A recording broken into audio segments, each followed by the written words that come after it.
Hi, everybody. It's Judy Carmichael from Judy Carmichael's Jazz Inspired, and you are listening to U.S. Modernist Radio. Mama don't allow no architecture around here.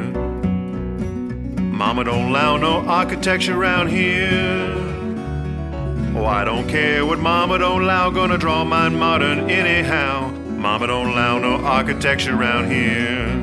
Welcome to U.S. Modernist Radio, where we talk and laugh with people who enjoy, own, create, dream about, preserve, love, and hate modernist architecture, the most exciting and controversial buildings in the world.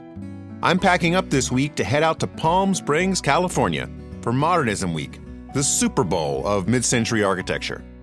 Every February, they have a huge architecture and design festival, and for the last 7 years, except for the pandemic, U.S. Modernist has been there interviewing keynote speakers, plus special guests poolside at the U.S. Modernist Compound, aka the swanky Hotel Skylark.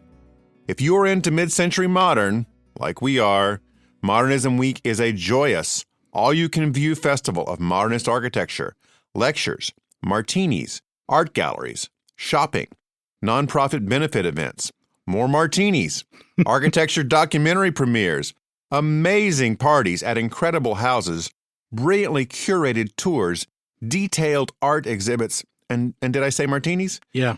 Each year, U.S. Modernist takes 35 great architecture fans from all over the U.S. for a curated experience of this wonderful public event. We're all full for 2022, but if you'd like to come with us in 2023, drop me a note at george@usmodernist.org. Today, I'm excited to introduce 4 really interesting design professionals I've met in the last few months, including architectural design historian Catherine Zipf, architect and author Bryan Toepfer, preservation professional Tim Cannan, and the architect of the iconic Darth Vader House in Houston, Texas, Lynn Spears. U.S. Modernist Radio is underwritten by modernist realtor Angela Roll. In our continuing world of make-believe, Angela Roll was a spy for the deep architectural state, making sure that great modernist architecture was not wiped out by devout classicists pining for an earlier time, like the 1800s. Codenamed The Broker, accompanied by her financier boyfriend at the time, codenamed Zero Interest, they were called on to restore the terrazzo floors in Saarinen TWA building. Traveling from AIA headquarters in Washington to Austin, Minnesota, they stole the secret formula for Spam, which coincidentally makes for an excellent floor wax or dessert topping. On the flight back to Washington, Zero Interest flirted shamelessly with a woman named Jennifer, who was breaking up with a guy named Brad, who had just taken up with a woman named Angelina. By the time the plane landed, Angela told Zero Interest to hit the road, and 2 days later accepted a proposal from international hospital executive Eric, whose love for her was long a pre-existing condition. Today she continues to defend modernism, dealing with the crazy housing market, the insane mortgage process, and the mysterious world of crypto. Plus, she has Spam recipes that are surprisingly delicious. Yum. If you haven't fried it, you haven't tried it. Reach modernist realtor Angela Roll at angelaroll.com. That's ROEHL or 919-995-0550. Award-winning architectural historian Catherine Zipf is a graduate of Harvard and UVA. She is a prolific author, specializing in the underdogs of American architectural history. Her latest book, Frank Lloyd Wright's Fallingwater, American Architecture in the Depression Era, picks up the story of America's greatest architect at his absolute lowest point, and his amazing comeback that led to the creation of his masterpiece house, Fallingwater. Zipf is executive director of the Bristol Historical and Preservation Society in Rhode Island, and her research includes Gilded Age women who built houses in Newport, enslaved people who lived in Bristol, the architecture in the Negro Motorist Green Book, and 19th century Cuban sugar plantations owned by Bristol citizens. Here's George's conversation with Catherine Zipf. Catherine, it seems to me in this day and age that Frank Lloyd Wright's kind of like the Beatles in the sense of you have to explain it to some people now. It's not a given that people know who Frank Lloyd Wright is. So tell us, for those of us that don't know Wright or the Beatles, what was this guy all about? Well, I'm not going to speak to the Beatles. You guys will have to Google them yourselves.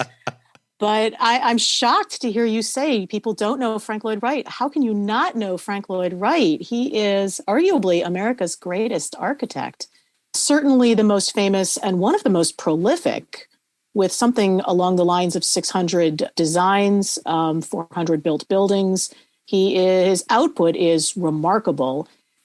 And even more remarkable is how that played out in his career, something along the lines of about a third of the buildings he ever built, he built in the last 20 years of his life. So he was a very remarkable man. He had a lot of energy. He was very, I think, charismatic, quirky, and difficult to work with. He is known and famous for being very difficult to work with.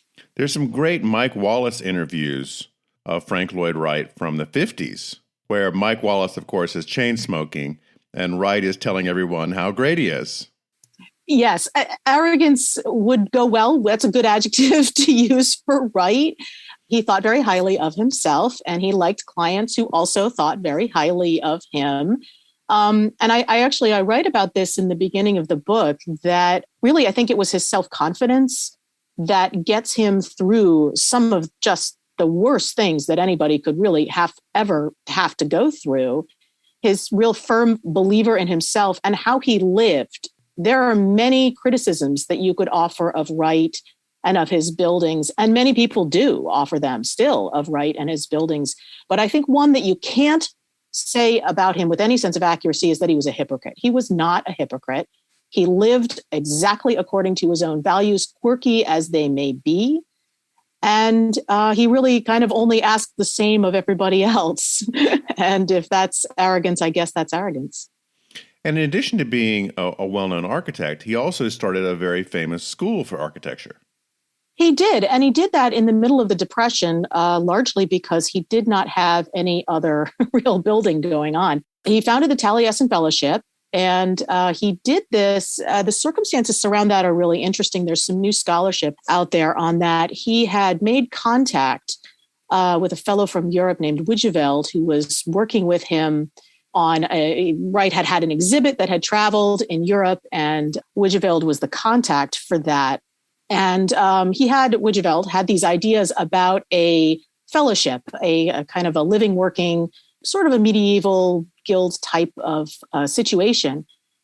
And Wright caught wind of it. And he talked with Wijeveld. The original idea was Wijeveld would come from Europe and lead this guild at Taliesin, where Wright had several old buildings and several thousand acres of land.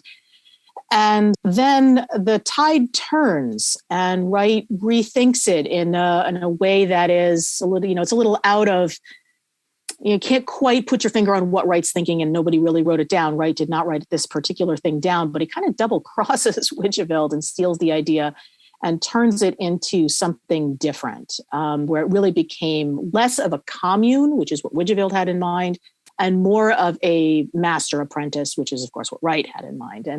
And out of that is born the Taliesin Fellowship, which was pivotal for Wright. It really, the fellows were both his acolytes and his students. They also saved his bacon a couple of times. And so they were really pretty critical, I think, in his later years.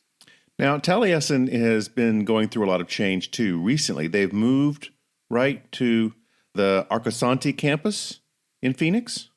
Yeah, the school has, yes, as I understand it. And I know a little less about the current mechanisms of what's happening there. But I did find when I went to I visited both Taliesin East and Taliesin West, and I found that the school part of it was really rather intrinsic to how the layout of the buildings and the way that the ethos of the place had developed. And so it's interesting to me to think about Taliesin being interpreted, Taliesin East especially, being interpreted as a family house, which it kind of was and it kind of wasn't. It really was a family house and more. Yeah, I've been to both of those, and the Taliesin East particularly doesn't seem like particularly family. It seems like sort of the lobby of a hotel. Yeah, I'd agree with that. Yeah. And with the wings off the side there for the drawing rooms, the drafting rooms, which are generally not on view. They weren't when I was there. When I was there, there were students in them. So I didn't get to see that. But yeah, I mean, I think that Taliesin speaks to what Wright was really trying to do with his architecture, which was to make this seamless world of live and work and environment that promotes both life and work for him. He didn't make a distinction between sort of the work. Like he didn't get up and say, it's 9 o'clock, I'm going to work now, and then I will cease working at 5. He would get up and he would it was all this sort of amorphous thing that was all one big lifestyle that he's living all together at Taliesin. Now, that said, it's not like he's getting up and going to Dunkin' Donuts. I mean, how he's living there is time to make the architecture. Yeah. I mean, how he operates there is conducive to that lifestyle.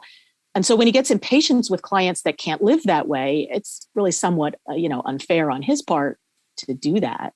But yeah, I mean, it all fed together into architecture for him. He'd get up and he'd read a book and it fed into architecture, and he'd read, a magazine with the latest technological specifications in it, and it would work into his work. So, again, for him, this was all one seamless thing. Even, and something I joke about in the book, the homemade sauerkraut, that was part of living off the land. The idea that you would make your own food at Taliesin, and you would build the buildings that you would use to foster all of the living parts of living at Taliesin. And that was where the architecture came in. And he's really, designing life as much as he is designing buildings. Really, Wright was the first megastar of architecture in the public mindset. I mean, much like Kanye West is, or Justin Bieber. And at some point, everything you do, people attach meaning to. Absolutely. And I think Wright would have liked to have designed everything in the world. I mean, he would say his mission was good architecture. He decried what he would determine to be bad architecture. I could use my air quotes here. So, I mean, he would have loved it. He was an egomaniac, just like, many of I don't know Justin Bieber personally. So how much of an egomaniac he is, I couldn't say, but Wright certainly was. Well, let's talk about the subject of your book, Fallingwater, which many people view, including me, as, one of the greatest houses ever designed. It's interesting to note you can't even do this anymore because nobody will let you build a house over a stream, right? Oh, God, no. I mean, this is such a product of its time. And even at its time, there were engineers. Metzger Richardson was saying, you really shouldn't do this. It was incredibly daring. And no, I mean, it's not even just that the building does not in any way conform to modern day building codes, but just the whole idea of building a building over a waterfall on top of a boulder where we've maybe tied it into 2 other boulders to kind of help it stay up. It is a building very much in tension. So it's kind of tied to its site more than it's sitting on its site, which is interesting in and of itself. And then the daring nature of the concrete trays, which were let's just say there was some interesting creative engineering that went into how it stood up, and a lot of untried technology and a lot of untried materials. And it's really over time, as Robert Sulman's work there really, I think, makes quite clear, the tension in that building was stretched to its limit. The engineering materials were pushed to their very limits, and it could very easily have pushed a little too far and fallen down rather, dramatically. It would have been had it fallen, it would have been quite a spectacular fall. You'll have to correct me on the numbers, but didn't it cost roughly about $135,000 to build in the 30s and $11 million to fix 20 years ago? Yes. I think my estimate, I'd have to check my notes. I think my estimate is $120,000 to build it in the first place, which, again, as you rightly point out, in 1930s would have been huge amount of money. Yep. And, again, 11 million sounds about right for the post-tensioning. There is a nifty video on the post-tensioning that Robert Sulman put together, and I'd be happy to send you a link to that talks about what he did there. And it's really best coming from him as to how he fixed the problems there. And it's really interesting. Well, let's tell people what post-tensioning is. Okay. Well, I suppose we probably should back up and tell them what the problem was. Yeah.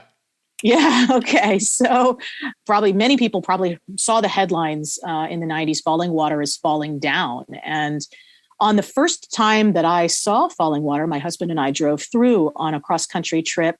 Just as an aside, we were driving from Washington to San Francisco, and he said to me, "What do you want to see?" And I said, "Fallingwater and Mount Rushmore."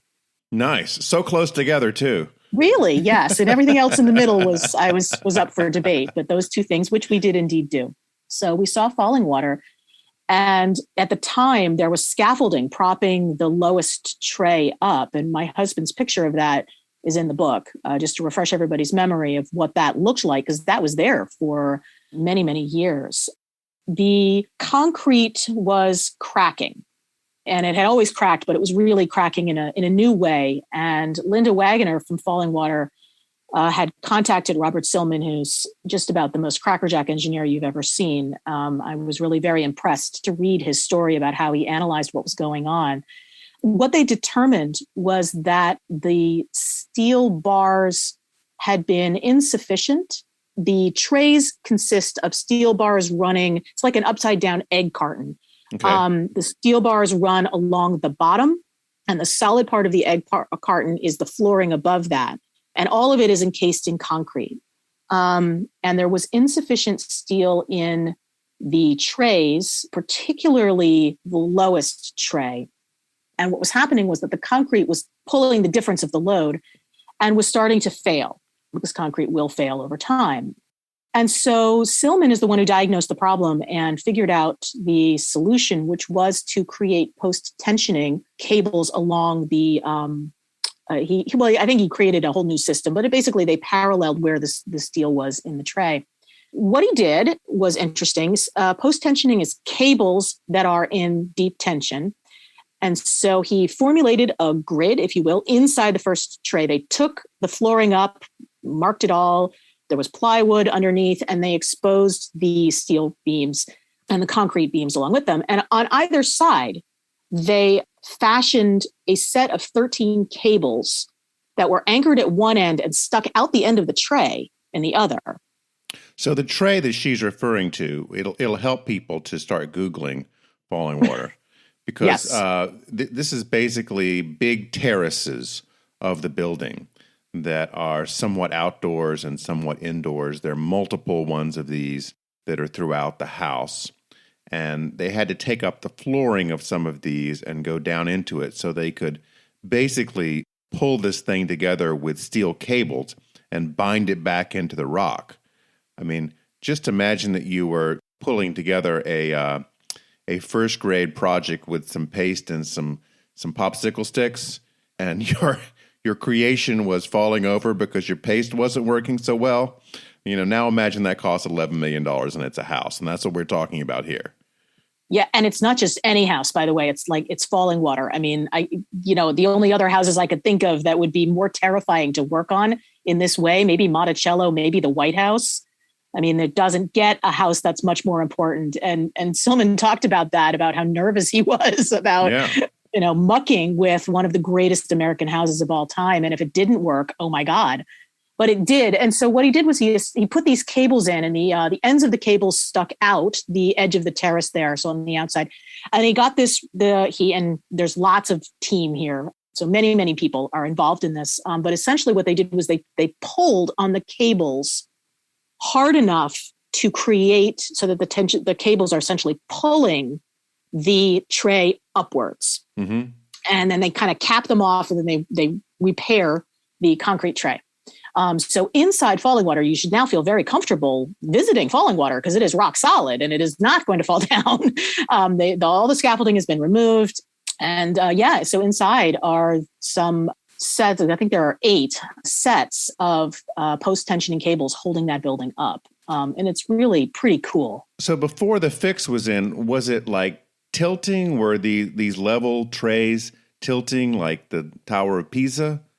I mean, yeah, was they it were. Noticeable? Yes. Could you drop a marble and it would go careening down the floor? Absolutely. And not only that, you could even see it. And it was of great concern.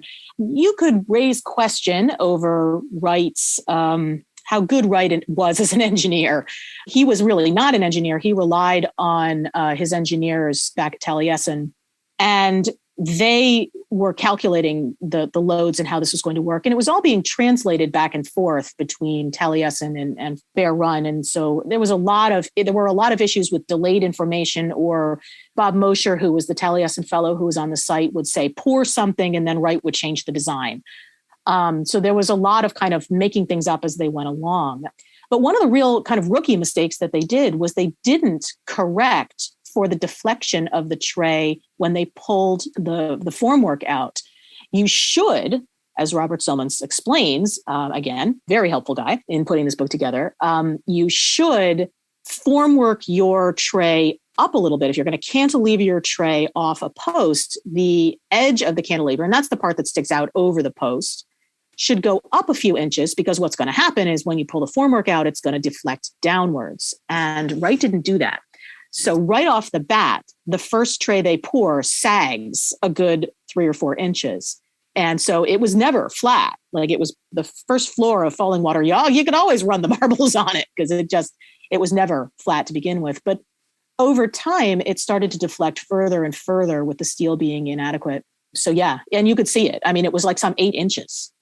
It's huge. So what do people experience when they visit Fallingwater today? What's it like to go there? It's delightful.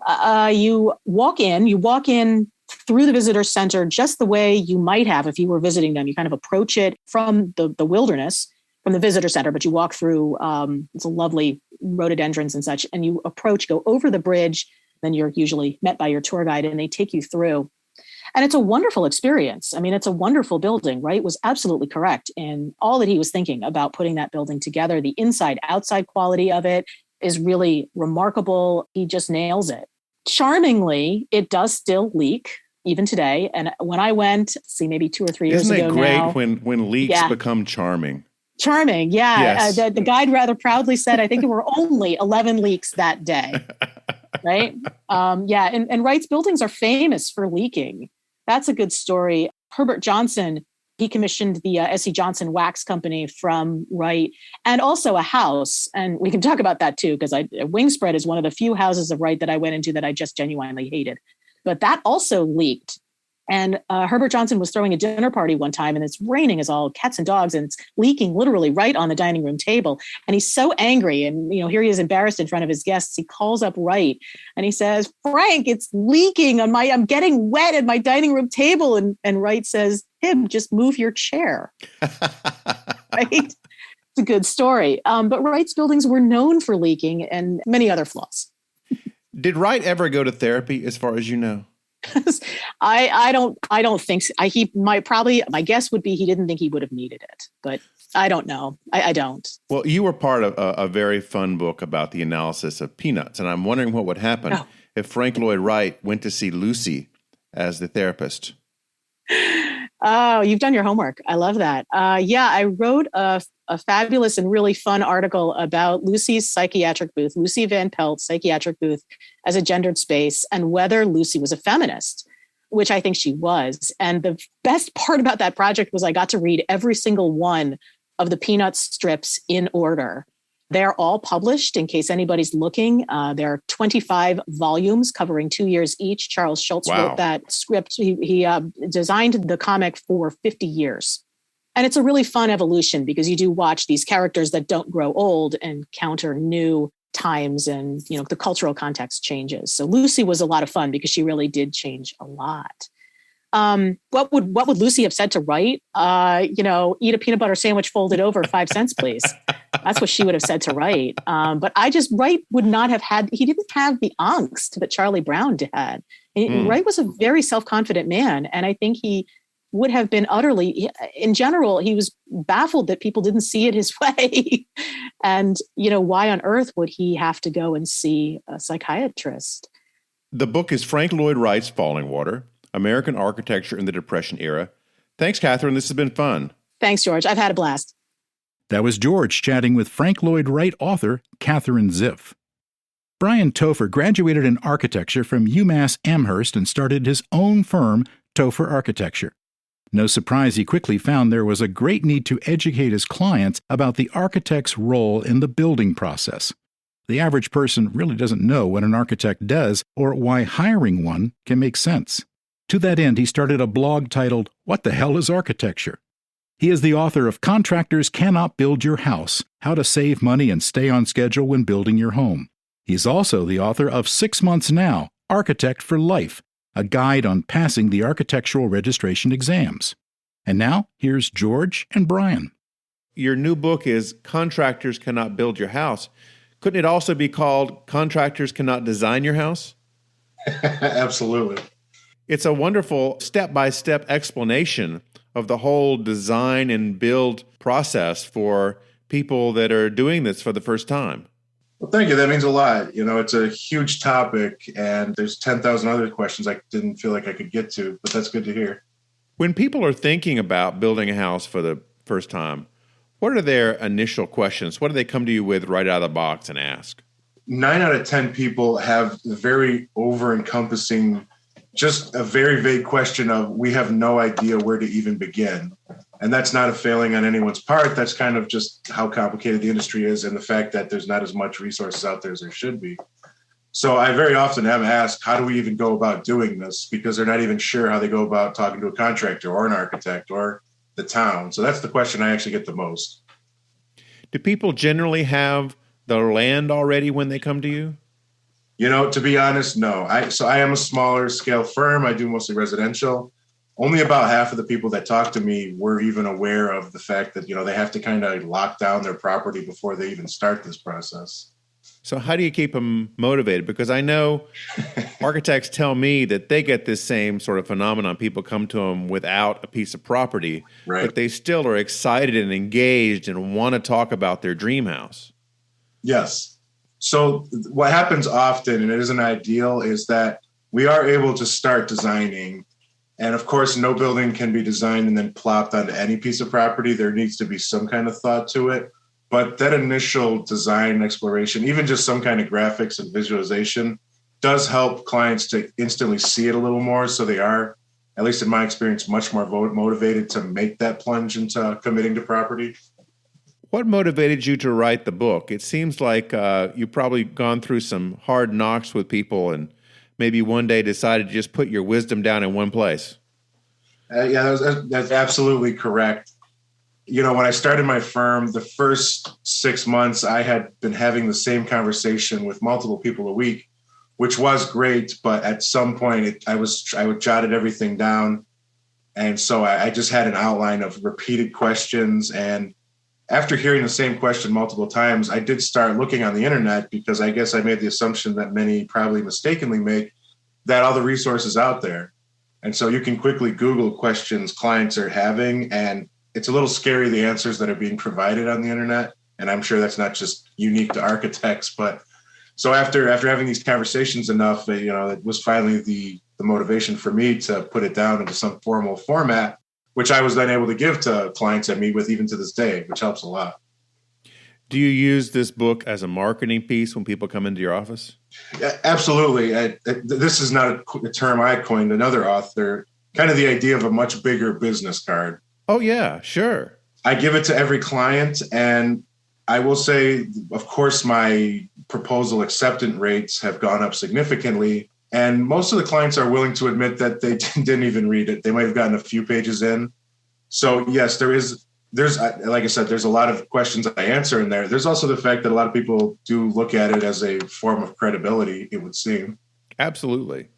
Most people don't have the experience of hiring an architect. It's not something that we get trained in school. It's not something we expect to do in life, like go and get our driver's license. Mm-hmm. So what are some of the misconceptions about architects and builders that people have? Yeah, it's funny you mention that. My wife and her family were around me when I was studying for my exams. So they have a much more intimate look of architecture and construction than a lot of people. And even then, when they've started wanting to build their own houses, they instantly were like, I could just contact a builder who can do that part for me. And so, I try not to take that personally, but it's just proof that I think that most people don't realize not only the value, but necessity of an architect. So misconceptions I've seen both from architects and contractors. I've seen it from both sides. I've seen people who believe that a lot of builders can do all of the design and architectural work and then build it. I've also seen the inverse. I've seen a lot of people who think the architect can handle every single aspect of it and then has builders working for them who can then build it. And I've seen it both ways. And of course, there's the whole design build industry, which does do both. Correct. And of course, the industry does have a bit of a shift going towards more of integrated design delivery and design build. But I think another misconception I've seen a lot is the idea of saving money. And this is not just, I've worked with a lot of great builders and a lot of great design build firms, but the idea of saving money is a misconception. The reality is every client is still paying for an architect. It's just whether or not they're paying an architect with a markup through a design build or if they're hiring an architect separately. I have my bias, but I can tell you that the architect separately would be much cheaper. Well, people ask me this question all the time too. We're a website of architects, and they ask, well, these all look great and they're fantastic houses, but why shouldn't I just go out to some development and pick off something over there? Yes. So what's your answer to that? Why shouldn't people just go off and pick up a house out of, the 100 that are being built? Yeah. So my answer to that is one that I'm educating students, clients, even some builders and professional architects, and just a lot of people. There is a copyright intellectual property aspect of this that most people aren't aware of. You really can't just have a building built. Any design by a licensed architect is copyrighted material. And so I'm not naive. I'm aware many people find a house they like, find the floor plan for it, just have someone build it. But the reality is without written permission from the architect, they've literally just stolen a design. I see. So they're copying something they've seen. Yes. And again, I'm not naive. I'm aware it happens. I get quite a few phone calls myself for people who just need me to stamp a drawing that they already like. And they're getting these from plan books typically? Honestly, the internet, of course, is a great resource, but it's never been easier for stuff to be uploaded without permission from, even homeowners are finding their stuff online that they weren't aware of. And so, like I said, it's a great resource, but yeah, not is plan websites, builders they've worked with. There are even still plan books out there. And of course, that's like the legal reason why you shouldn't just find that. There's also the more, I guess we'll say, idealistic reason. And that is, if you're building a home for yourself, it is truly a unique project. Your dream home is not the same as the one you're copying. I know that sometimes seems a little lofty and idealist, but your home is unique to you. And so when you're taking another design, at first you might not notice it, but I've found a lot of people that try that route. There's all these things that they're not as sold on anymore. But the reality is, there's no one they've hired to change it or design it. So you're kind of stuck with it. And what about going to a development where the houses are very, very similar with each other? Yes. And so I have a very personal experience with this. As I said, my wife's family, I'm sure they respect me in architecture, but that was a route quite a few of them tried. And often, again, this is not against any builders, but a lot of people seem to be sold kind of a bill of goods that they can very quickly and efficiently have their house designed and built. But when it comes time, most developers and developments have kind of gotten permission for a simple design with maybe a few variations. And so what you end up is, even though you're being told you can build your house, you don't have any say over quite a few elements. And if you do, it's mostly you choosing from, a few door fixtures, a few window types. There really isn't the variation you think. And so, of course, not everyone minds, but that is sometimes when you find those neighborhoods of just literal copy and pasted homes all next to each other. I assume that along the way, you've run across clients who've tried to hire an architect or builder unsuccessfully and had some horror stories. What are some of their experiences? Absolutely. And again, sometimes it sounds like I just show my bias against builders. So of course, there's horror stories about clients with builders. So there's also horror stories of the design professional. The one I run into the most, and I'm not sure if it's a regional thing, a local thing, or if this is a worldwide kind of problem, and that is a lot of people are not, even architecture students, are not aware that to become a licensed architect, it is a big process. You intern, you have a degree, you take exams, you have continuing education, you pay your fees, you are upheld to a lot of ethical and legal standards. A lot of people aren't aware of that. And so somebody using the term architect isn't aware that some clients don't even have the proof. So what I've run into a lot, unfortunately, is a lot of freelance moonlighting or non-licensed people pretending to be architects or professionals who are able to use a computer program. And again, the software is great and these building models are great, but unfortunately, people who don't have the expertise to wield them are posing as architects. And I have found a lot of clients who paid money for an architect, found out they weren't an architect, and had to start over from square one. I know it does vary state by state as to what defines architect, what defines designer.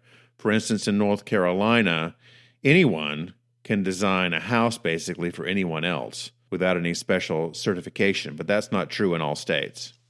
That is correct. And I live in New York, I live in Rochester, so some of the answers I give are very regional and local. But in general, even states, and again, my understanding is every state does have a certain size and cost threshold where a licensed professional does need to be hired. Right. At some point, you are most of the time going to need to have an architect or a licensed professional. And of course, if you're doing any other kind of structure, an office, a hospital, an airport, you're definitely going to need an architect. It's very, it's interesting. And again, I could go off on this for the whole interview and I won't. For some reason, the residential world, when I first started my firm, I found that out the hard. I came from a government commercial background. I've made this joke, and I can't think of a better way to describe it. Sometimes the residential world truly is a little bit of the Wild West. It is kind of its own animal. They've made concessions so that people who aren't qualified can design homes, and I think that's just because of how many people were doing it. So, residential is a unique creature. You're absolutely right. Everything else, it doesn't matter the size, scope. I mean, it needs architects, engineers, and certified contractors. The subtitle of your book is about how to save money and stay on schedule when building your home. So tell us, how can we save money and stay on schedule, Bryan? Yes. And so again, a lot of the book came from questions I've been asked by every client I meet. One of the first questions, and people are very honest, and that's refreshing, but it can be a little jarring sometimes. 9 times out of 10, I'm asked, why should I spend the extra money and hire you or any other architect? And so I have to go into it, and I hope I covered this enough in the book. I certainly wanted it to be the main thesis. Hiring an architect is not an added expense. Like I said, if you were to hire a builder covering the architecture, you're still paying for an architect. You're just paying more because they mark it up. And so hiring an architect separately is not an added expense. They will control almost every aspect of the cost and can keep your project on budget. Like I said, even in the construction administration phase, I often get asked if I can lower my fee and not be involved in the construction. And I then have to kind of prove that that's the most costly part of a project. And that's where the architect can protect you the most, in my opinion, cost-wise. What do you look for in a builder? I assume you have a couple in your area that you really like to work with. Absolutely. Like I said, sometimes I give off the wrong impression. I've worked with some great builders. What do I look for in a builder? For one, someone who is willing to, as we've just mentioned, in the commercial government world, every contractor is required to provide, a bond saying that an insurance company certifies them for so much amount of money in case they don't do a good job or they fail. So first of all, any contractor willing to accept that is usually on the level. There are some, sometimes I've run into contractors who want to give a list of clients they've worked with as referrals, but don't want to do a bond. And unfortunately, it sounds callous, but that list of satisfied customers doesn't matter if a project completely fails and there's no one there to finish it. How many people even think about a bond in doing a home? and so in my experience in the residential world, not a single person was familiar with the term. So tell us what that is and how it works. Yeah, so honestly, surety bond is an industry-specific term for insurance. So if a contractor wants to bid on a job of a certain size, they have to have a company back them up and say that if they go bankrupt, if they cannot finish the work and have to hire another contractor, there's this insurance company to cover that cost so the client isn't left with a half-finished building. So honestly, a bond is pretty much insurance for the owner. You would think that everybody would be thinking about that. Yeah, like I said, it's not a failing on the clients. It's our industry in general has not gotten out there and exposed a lot of this. We do not have a reality show dedicated to architecture, even though every other profession does, it seems. So, yeah, Bryan, when are you going to be on a reality show? When are we going to see the real architects of New York? Netflix seems to be greenlighting a lot of stuff like that lately. So maybe we should reach out. I think you should apply. At most, everyone, even every client I talk to, every 9 out of 10 clients love hearing all this and are very interested, and they truly are learning something. And so, again, of course, I use the book as a marketing tool, but part of it really was, when you go on Amazon and search for, business practices, there's 10 million books. When you search how to build a house, I think there's like 12 when I wrote that 2 years ago, and 9 of them were written by developers and the other 2 were non-architects. So, I mean, that is part of the reason I did it. The book is Contractors Cannot Build Your House by Bryan Toepfer. Thanks for talking with me. Thank you so much for having me on. That was George talking with architect Bryan Toepfer. Tim Cannan graduated in policy studies at Syracuse University, then worked at the National Park Service's Center for Conservation and Recreation, specializing in the National Heritage Areas and National Heritage Rivers initiatives. He founded the seminal resource PreservationDirectory.com way back in 1999, and his new venture is HistoricFunding.com.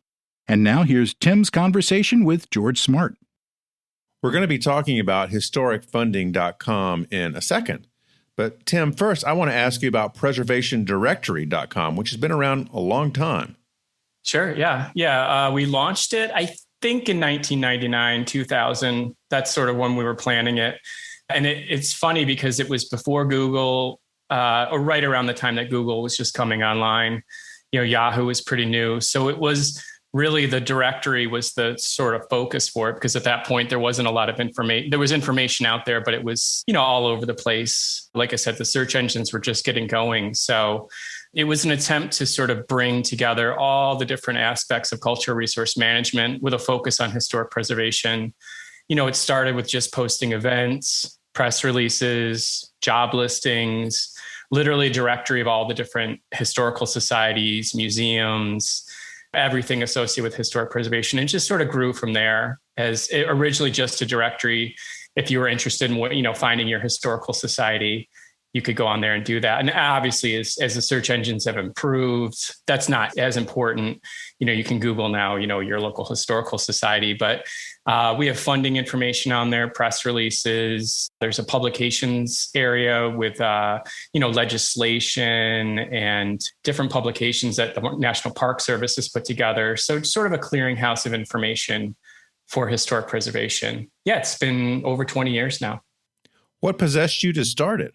Well, I was coming out of college. I went to Syracuse thinking, what do I want to do next? At Syracuse, I did a couple internships, and one was with the Preservation Association of Central New York. And that sort of put into my mind that you could do this as a profession, that there was, it wasn't just, looking at historic houses, but you could help preserve them. There was events, downtown and Main Streets, revitalization. There's a lot going on in there. So yeah, it just sort of sprung up from the original idea of just helping people get information.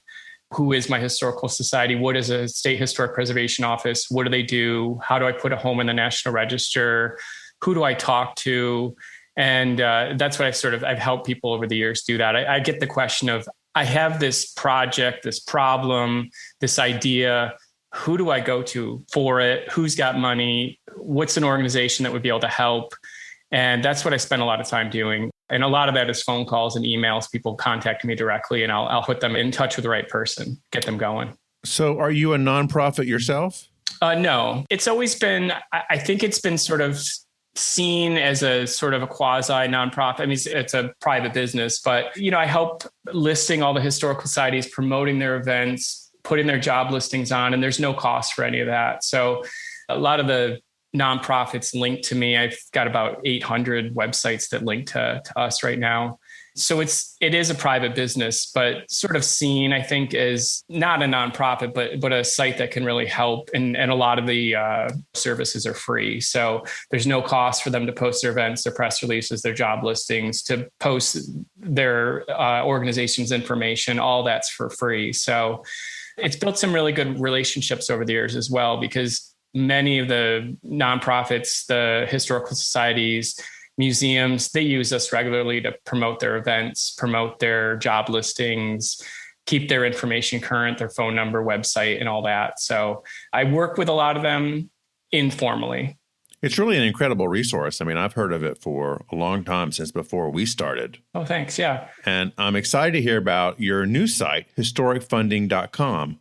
How is that different from your preservation directory? Well, it pulls out one piece, the funding section of Preservation Directory, and really expounds on it. The preservation directory has sort of a basic overview. Here's some programs. Here's the National Trust page. Here's the National Park Service programs. Here's some general information about the tax credits, working with your SHPO. But it was a general information source, a one-page sort of overview. And every day I get questions, either by email or phone, somewhere in the country. I have a project. I found a bunch of newspapers. My roof is caving in. I'm trying to save a downtown building. Who do I talk to? What do I do? Where is the funding available?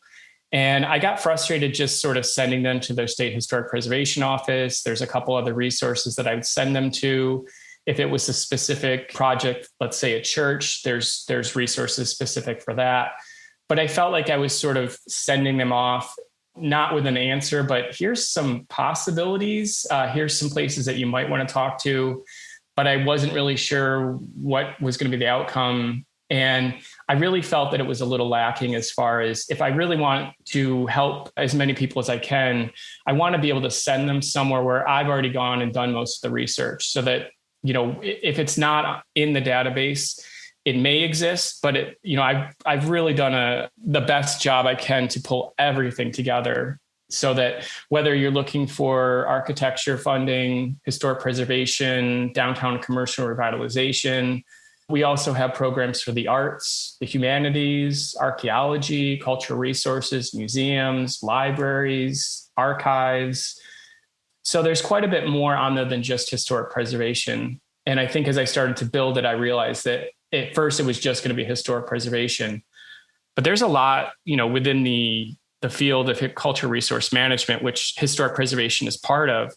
There's a lot out there that covers so many different areas. There's a lot of overlap. So as I started to just find the historic preservation programs, I started finding programs that would give money for arts, culture, and humanities. A lot of things can fit into that. So I realized, well, if I'm going to include the humanities, I really have to include all the humanities, all the arts, all museum programs, all library programs. And it got pretty insane. It went from, I think when I started, I had about 800 programs for historic preservation. And now it's over 7,000. Wow. So the database has 7,000 programs in there. And those are grants, loans, tax incentives, easement programs, CLG funds.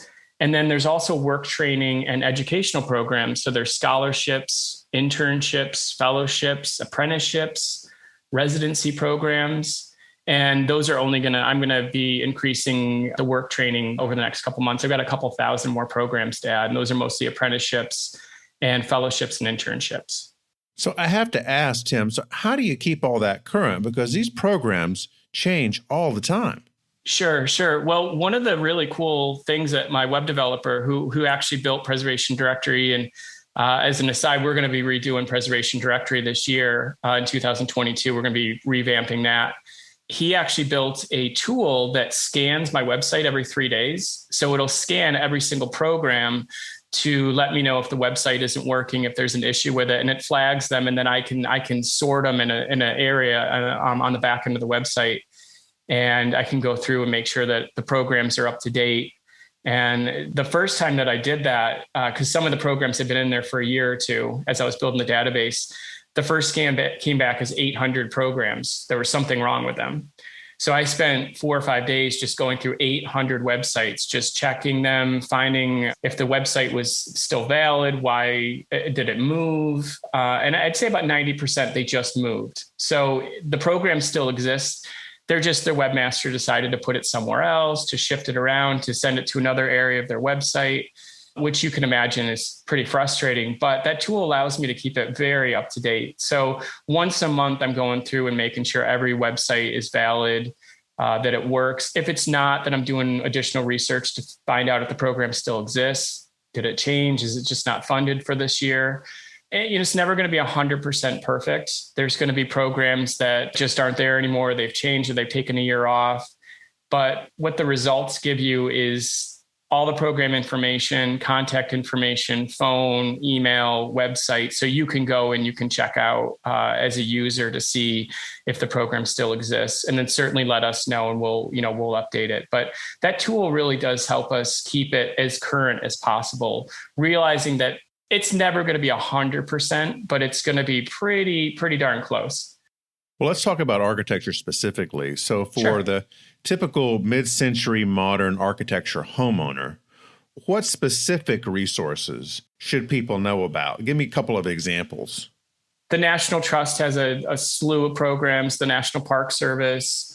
Every state historic preservation office has programs. Most major city historical societies have programs. So it's really thinking, I would say, more local. There's local resources for architecture. There's statewide and there's federal programs. Docomomo, I'm not sure if they have a specific program, but there's certainly anything like that would be covered in our database. Okay. So I covered all the architecture design programs, and they do cover classical architecture, modernist architecture, even postmodern. But I would say that there is a number of programs through universities. There's a number of programs like the World Heritage Fund. But one of the things I think with this whole project finding, there's so many little programs. There's smaller things that you might not realize. There's local programs. There's things through publications. But I think it's hard because I get this question. People will say, well, what's specifically in the database? And I'm sort of like, you kind of have to use it to see what you're interested in. I think your listeners obviously would be interested in architecture and design. And I did a quick search here just to see, there's 4,000 grants that we have. There's... you know about the paradox of choice, don't you, Tim? Yeah. Well, and that's part of the issue is that there's no easy answer to say, like, what programs are available, because I get that all the time. So I said, well, let me go in, I'll find everything.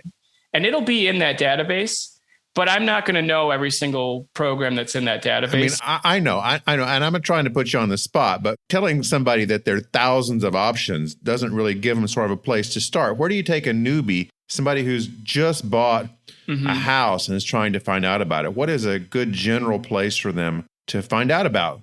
I think the way that the search engine works is that we have about, and again, it's a lot of information. It's about 70 different subcategories. So you're talking architecture, historic preservation, but also like collections, art conservation. And the database allows you to eliminate so many of what you wouldn't be interested in. So you go through and you say where you're located. So I'm in New York. Then I would say it asks you to describe yourself. You say an individual, educational, university, business, or a government agency. And then you check what you're interested in. So there's a number of things to search for. The good thing is that you're going to probably not be interested in most of them.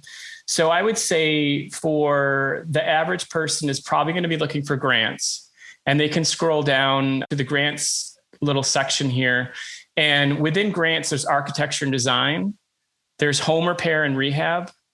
There is downtown Main Street if you're doing a downtown project. Certainly there's historic preservation and restoration. So you would just check those boxes, and that would eliminate quite a bit of those 7,000 programs. So I think what you're saying is true. There are so many programs, but the search filter allows you to filter most of that out that wouldn't be of interest. If you're coming here and you're interested in grants for the arts, you're just going to click that box and you probably are going to get 50 to 100 results back. You're not going to get the 7,000. So for architecture, there's a couple thousand, but that's only, some of them are going to be specific to a place. So it's going to keep filtering it out. Say that you're in New York and you're looking for statewide, that's going to eliminate the 49 other states from your results. So that will eliminate quite a bit of what's on there. And to do this, people need to join, correct? Yeah, there is a fee to join. It's $25 for the month and $85 for the year. And the thought behind that is to keep all this information current is a monumental task that requires quite a bit of work every week to just do the research and the updates to keep everything updated. The thought with the $25 is, say you have a specific project and you just want to get in, you want to spend a few weeks doing the research. You can bookmark results. So you can just, anything that comes up that's of interest, you bookmark it, and that'll give you that 1 month to use it, to get in there. And then if you don't want to renew, you probably got all the information that you need. Maybe come back in a year or two to see what new programs are there. The $85 is more geared towards an organization, say they could actually join and then use that for their own membership. So their members call the museum or the historical society with the same questions that I get about funding. And they say, oh, hey, we're a member of historicfunding.com. You got a minute, we'll look it up for you. So they can actually look it up for their members and sort of pass that on to everybody else. So we're not thinking that everybody's going to join. We've got organizations that want to join with one membership and then give it out to others. That's perfectly fine. So an institution can join? Yeah. And then any of their members call and say, hey, I've got this project local. What do you know? Oh, hey, I've got this website that let me see what might be available for you. And they can pass that on to their users. Okay. So organizations are serving as a clearinghouse using your database. Yeah. It gives them access to it. And then they can then give their members access to it. Oh, that's great. Yeah. When did you launch historicfunding.com?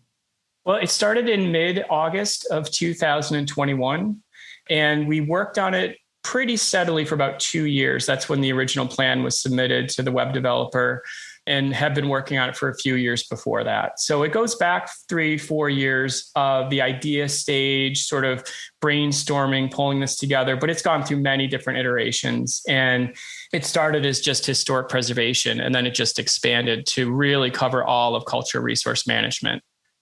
The site is historicfunding.com. There are about 7,000 sources of funding and educational work training programs. Thanks so much, Tim. Thanks so much. I appreciate it. That was George talking with Tim Cannan of Historic Funding.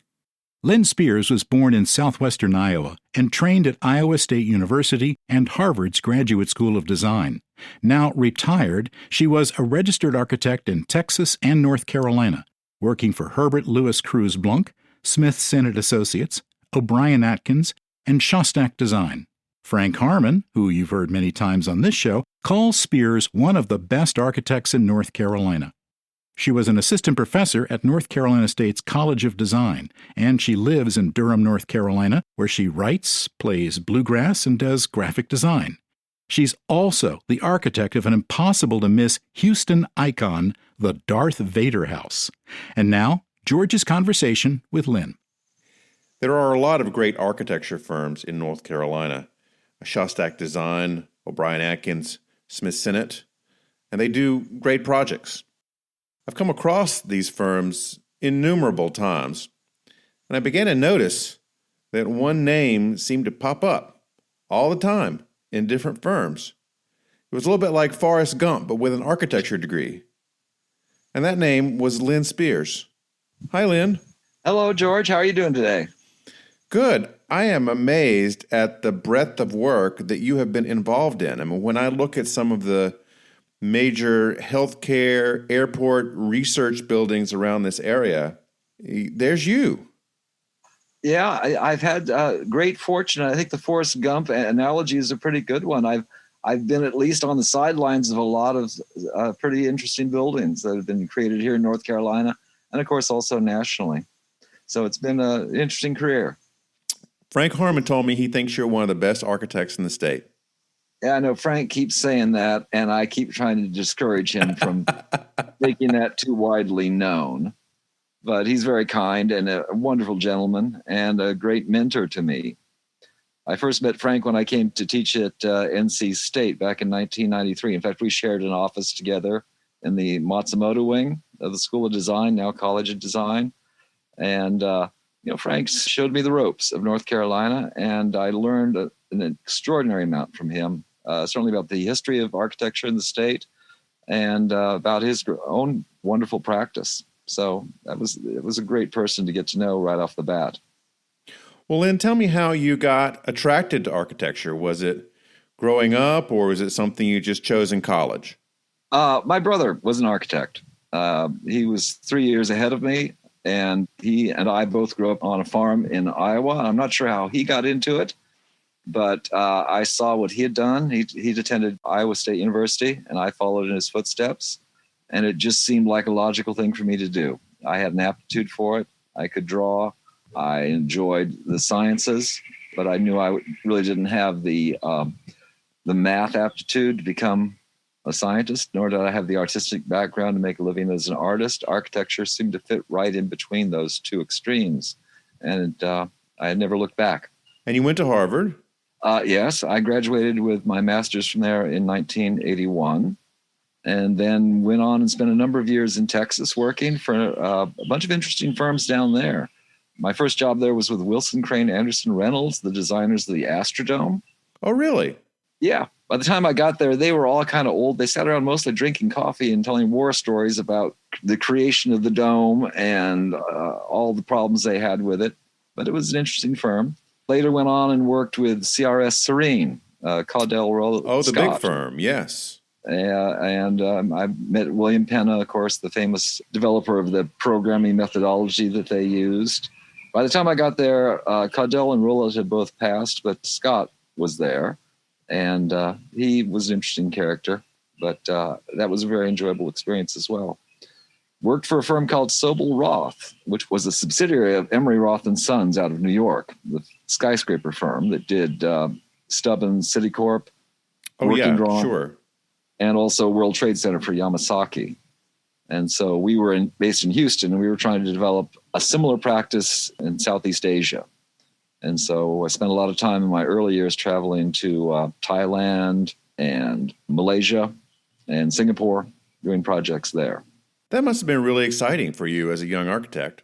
It was wonderful. It was a little bit strange in that I got the impression that's what architects did, is they got on airplanes and they flew overseas and designed buildings, then flew back home. Of course, that was the last time I ever did that. The rest of the time I worked domestically for the remainder of my career. But it was a great start.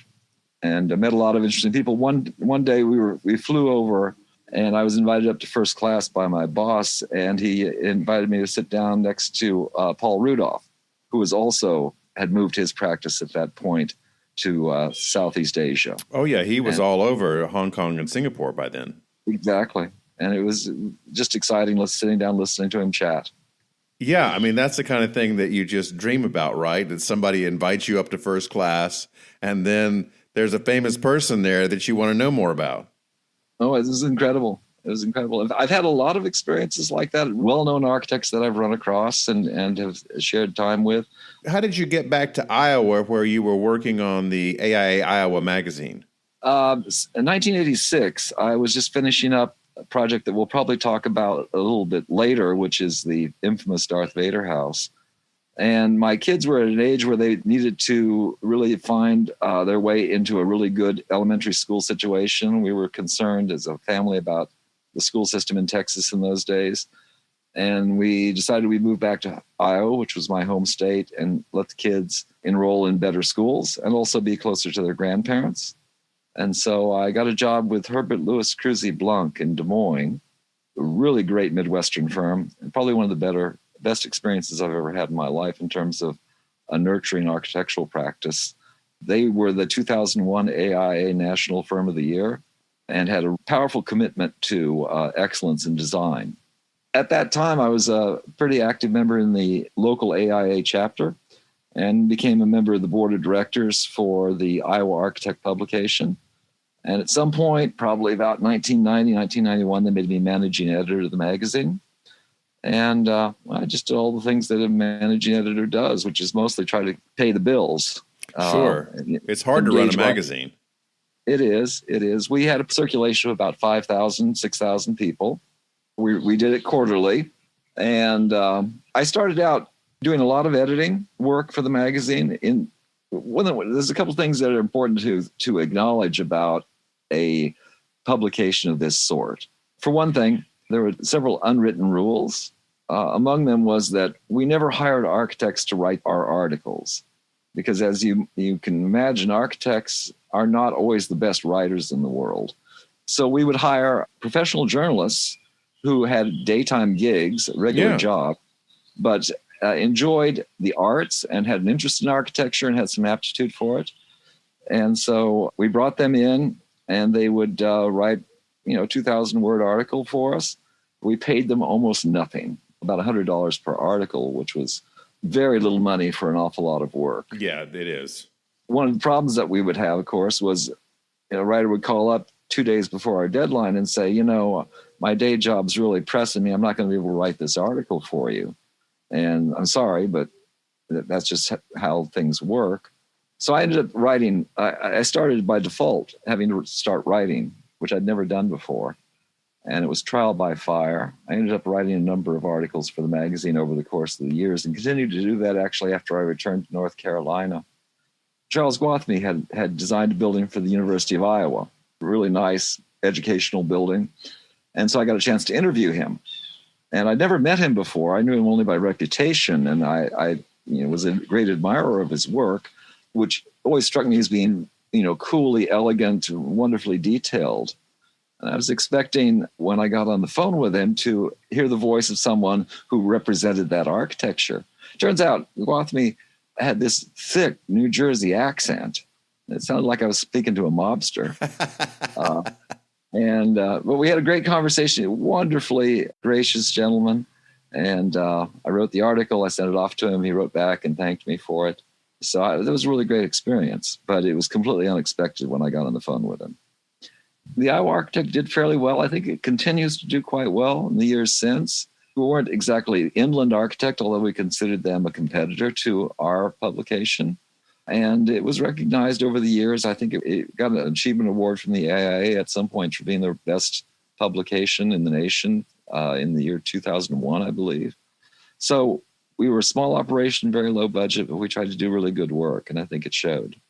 In the years since, Lynn, you've been involved with some great projects around North Carolina. Sure. I'm just going to name a couple of them. Yes, please. The WRAL headquarters, the Southeastern Center for Contemporary Arts in Winston-Salem, the Durham Performing Arts Center in Durham, the Wake County Courthouse Annex, the Kerry Town Hall campus, which is really, really nice. Well, thank you. Master planning for the Hamner Institutes in Research Triangle Park. Yes.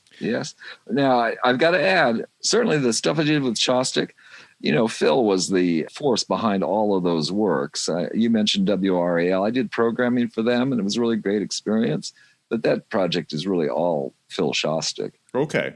Each of those projects, Phil had a powerful hand in each of them. I was happy to support him in those efforts. And something like the Durham Performing Arts Center, that had a tremendous team of talented folks. In Phil's office alone, we had Phil Nelson, who I think still works there. He did all of the backstage work, all of the lighting, the sound systems, the back of house dressing areas. Rhonda Zach, who I believe now is working as a principal in her own firm, took on all of the very difficult code issues involved in that project. A lot of the things that you don't see in terms of getting people in and out of that building, particularly in the emergency, that was all Rhonda's work. I did a lot of things related to the exterior of the building, the curtain wall, and some of the stairs in the main lobby. But really, the vision for that entire project was all Phil's. And it would not have happened had it not been for him continually pushing the work forward and engaging a lot of members of the Durham community to get behind it. So I want to make sure the credit is placed where credit is properly due. But it was really exciting working there. And again, you mentioned some of the work I did with O'Brien Atkins, a lot of laboratory work with them. That was an exciting time. Oh, Kerry Town Hall. That was an interesting project for Smith Senate. I did the master planning and the schematic design for it. And then it was realized by a student of mine, whose name escapes me now, first name Jamie. It'll come to me later. I'll come up with it for you. Anyway, I think the important thing to remember is all of these projects were long-term. They took the effort of a large and very talented team in every case. And so I, as you mentioned in the beginning, like Forrest Gump, I just happened to be around when things happened. Well, one house that is all yours is the Darth Vader House in Houston. Yeah. I was hoping you wouldn't bring that up. I mean, everyone needs to Google this house because it's just will knock your socks off when you look at it. And it was for sale this summer. Do you know if it sold? I have not seen anything about its sale. I think they were asking an enormous amount of money for it. Something like $4.3 million. Yeah. Yeah. And that probably has come down a bit, but I will check and see if that's actually happened since then. But yeah, it's a very strange house, one that I refused to acknowledge for many years until it finally caught up with me. So, well, tell me about your client. This was a plastic surgeon named Jean Cuquier. Is that how you pronounce it? Souquier. Dr. Jean Souquier. And he was an extraordinary individual, still is, I expect. I haven't talked to him in many years. But first of all, you need to understand a little bit about his profession. You know, he transformed women by intervening in them surgically. And he did facelifts and breast augmentations and you name it. And it required a great aesthetic eye. And therefore, I think he had perhaps a slightly hubristic notion that the things that he understood about making women beautiful, he also understood about making architecture beautiful. And so when we set out to design his house, this proved to be quite a challenge because he had very specific and at times somewhat perverse ideas about the nature of this house. And first of all, I think for people who don't understand Houston, it sits on a very prominent lot at the intersection of Buffalo Speedway and I think University, the main drive to University Place, which is a suburban community next to Rice University. So it's a site that can't be missed. Everybody in town drives by that site periodically. And I had originally offered to him a design concept that was loosely based on Frank Lloyd Wright's Roby House. It was an L-shaped scheme, and it was an attempt to try to contextualize the site in relationship to its neighborhood, which featured mostly small bungalow homes, very charming, very beautiful houses, but from an earlier era, probably most of them were built in the 40s. Well, Jean liked this proposal just fine, but he kept pushing it in directions that became increasingly more interesting, but actually a little perverse. You mentioned it's known locally as the Darth Vader House, and I would admit, in hindsight, it does have a striking resemblance to the face mask of that. To the helmet, right. But at the time of the design, there was never any discussion whatsoever about Star Wars or Darth Vader. It was all about Jean's unique vision for this house. He wanted something that was magical, mystical, a bit menacing. So it went from being sort of a red brick design to something that you see today, which is really quite dark. There's a black roof. It has black walls. It has black glass. It really got out of hand at some point and beyond my control. One of the design principles that he kept referring to was the design of the F-117. That's the fighter bomber, a stealth bomber, really the first stealth bomber. Yeah. Very angular design. And I think if you look at that as the model for the design makes a lot more sense. It was only after it got built, and after I'd actually left Houston and moved to Iowa, that people started driving by and made the connection to the famous villain from Star Wars. So that was a bit of serendipity that no one really anticipated. But as I say, in hindsight, looking back on it now, it does look eerily like Darth Vader. And so the connection fits. Now, I assume the neighbors were not happy about this upon construction. Oh, no. They had a terrible time getting this thing built.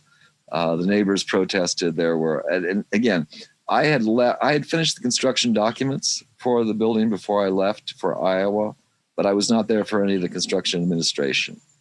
And so I didn't have to deal with any of that. But I do understand it took them a long time. I finished my work in 1986. But it wasn't completed until 1992. So there was a lot of things that intervened that prevented them from moving forward the construction. And Jean was very detailed in his both understanding of architecture and in his attention to detail of how things were executed. So I'm certain a lot of things were built more than once in that project, just knowing how he liked to work. As a consequence, you would note in much of the news articles that appeared recently about the house, they showed images of the interior for the first time, and I had never seen the interior in its completed form. And a lot of things were as I had originally designed them. A lot of things had changed, but it's an eccentric house. The inside of it, and you can see photos of this on the internet. Yes, is really very light and airy and open. It doesn't present the dark kind of complexion that looking at the front door does. Oh, absolutely. And the thing to understand about Jean is he was a very private person, and he wanted to project this face to the world that essentially said, leave me alone. This is my private house. I don't wish to be disturbed. But if you go around to the backside, it's essentially 2-story glass, fronting south and west. And it is very light on the inside. There's a remarkable amount of daylighting that enters the house from those exposures. It's just the front that looks incredibly menacing. And that was by his own intention. He steered the project in that direction, which is why for many years I sort of shunned claiming credit for it, because really it was Jean's inspiration, and I just merely executed it for him. Well, you're really understating things, because even if someone has an inspiration, Lynn, there's a lot of work that has to be done between that and getting something built. There was a lot of work putting together the documentation for it. It was a difficult house to design. That's true. And I was, as surprised as anyone to see it have such attention. If you go to Houston, you ask anybody, tell me where the Darth Vader house is, they'll tell you immediately. Everyone in town knows it. It's been featured on Christian Slater actually has a Twitter post in which he's standing in front of it on one of his visits to Houston, saying, I'm visiting the infamous Darth Vader house in Houston, Texas. So it has achieved a kind of fame that, perhaps I should say infamy, in the years since, that I would have never imagined, looking back on it now, nearly almost 30 years later. Yeah. Yeah. Has the neighborhood warmed up to it since then? Are they okay with it now, as far as you know? It's hard to say. There's always going to be a lot of people. I mean, this is a part of Houston that is very rooted in Southern culture and the old traditions. I'm certain there's a lot of people who still find it incredibly disturbing to drive past it. And yet, I've seen online comments about it.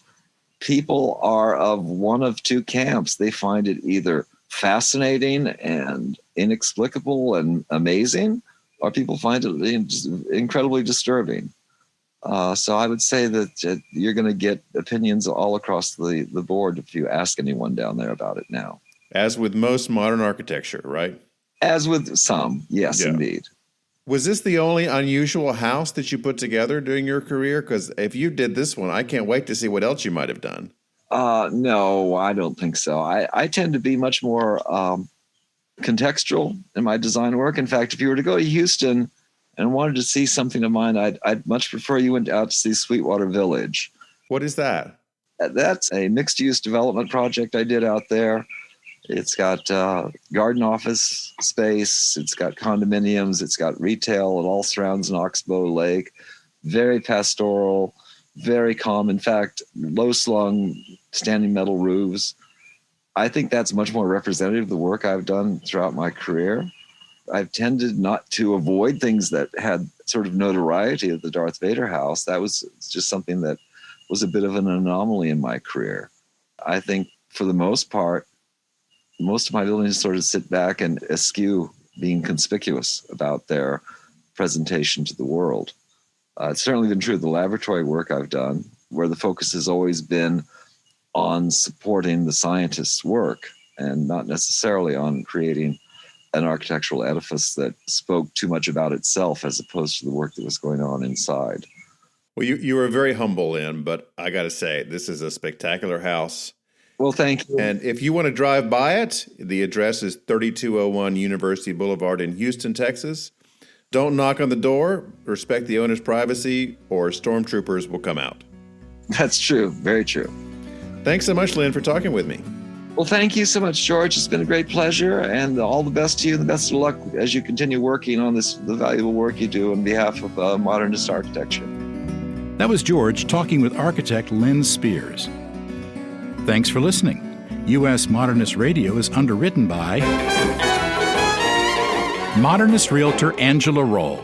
Okay, George, take us out so I can start packing for Palm Springs, too. Visit usmodernist.org's massive archives to listen to past shows, discover documentation of 12,000 significant modernist houses, and access a whopping 4 million pages of classic 20th century architecture magazines. U.S. Modernist Radio is produced by Soundtracks Recording Studio in Raleigh, North Carolina. Our theme song was performed by me, George Smart, and Robinson Earl. Rogue archivist Kerry Cesarino can't go to Palm Springs this year, Aw. but she will be co-leading our Fallingwater trip in May. U.S. Modernist Radio is a production of Modernist Archive Incorporated, a nonprofit educational archive for the documentation, preservation, and promotion of modernist residential design. I'm George Smart. Tom and I will be back soon with another hip, swanky, poolside, martini-centered, only in Palm Springs edition of U.S. Modernist Radio.